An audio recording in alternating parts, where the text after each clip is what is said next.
Garden Route beaches are closed until the 3rd of January, and while it's clear to see how badly hit the Western Cape is in the second wave, the beach closures are absolutely crippling for the towns and cities along the Garden Route that use this high tourism season to keep themselves going for the rest of the year. Now, the Garden Route mayor yesterday sent an impassioned plea to the president to reconsider.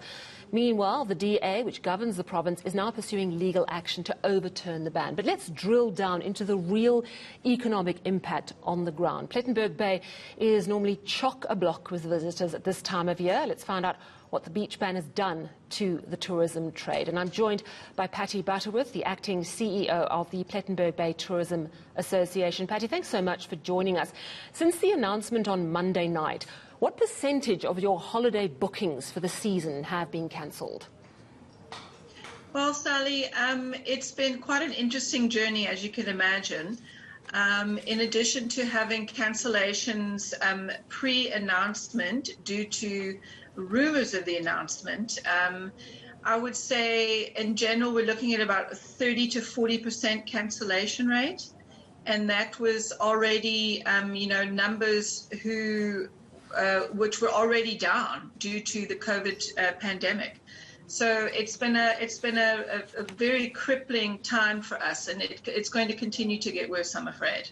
So that's just accommodation alone, a 30 to 40% cancellation rate in the last week or so off a low base, as you've explained. Explain the knock-on with restaurants and retail shops in Plet. What's it going to do?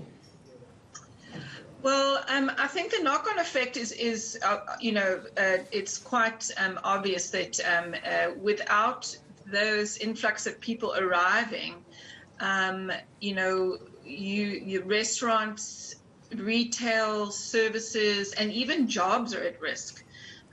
The industry employs seasonal workers, and those workers are they're already being retrenched, quite a few of them. So not only are we going to be battling with financial ramifications, this cash injection into our economy is just not going to be there.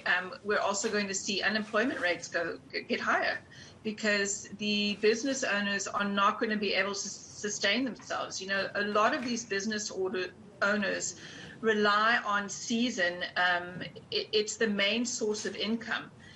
Although out of season there is a steady flow of tourists, and we have been growing our out of season tourism times of year, December is traditionally our peak season, and these 2 weeks that are at question with the beach closures, those are our peak season. So that is prime time for us. We're quite fortunate in that self-catering homes in Plet are busy at the moment. These homes are traditionally put into the rental pool. They are now being occupied by their owners from outside of Plettenberg Bay. But it will have a knockdown effect, as you said, activities, restaurants, retail, everything. Look, the beaches are closed. And the fear is that, and your beaches do get busy, that a busy day on the beach could contribute to a super spreader event. What it has done, essentially, it's thinned out the visitors. And I'm wondering if that's not a good thing, bearing in mind that you have small local hospitals, whether private or government, they are full. I mean, we were told by Discovery just a few days ago that they've had to airlift patients out of your area because even in private hospitals, there's simply no room. Well, we haven't heard that. Well, it's true. I can tell you that. Yeah. Okay. Well, it is happening. That's recent reports. It's fine. Look, Plet has 20 kilometers of beach. KZN has over 200. Our beaches are very much controlled. They're wide open spaces. We're not talking hundreds and thousands of people as you experience in KZN. You're talking, an influx of tourists, 35,000. That would have been 2019 numbers. So we were already down in numbers for December. And, we have 6 blue flag beaches. We probably have 12 beaches in total. So there's a vast area where people can go. We have rivers and estuaries and lagoons. So you're not talking people on top of people. People are pretty spread out, even in the peak of season. The Garden Route mayor yesterday sent an impassioned letter to the president, basically begging to have Garden Route beaches opened. Are you hopeful that either that plea or perhaps the DA's court action now, do you think it's going to make a difference? And what if it doesn't?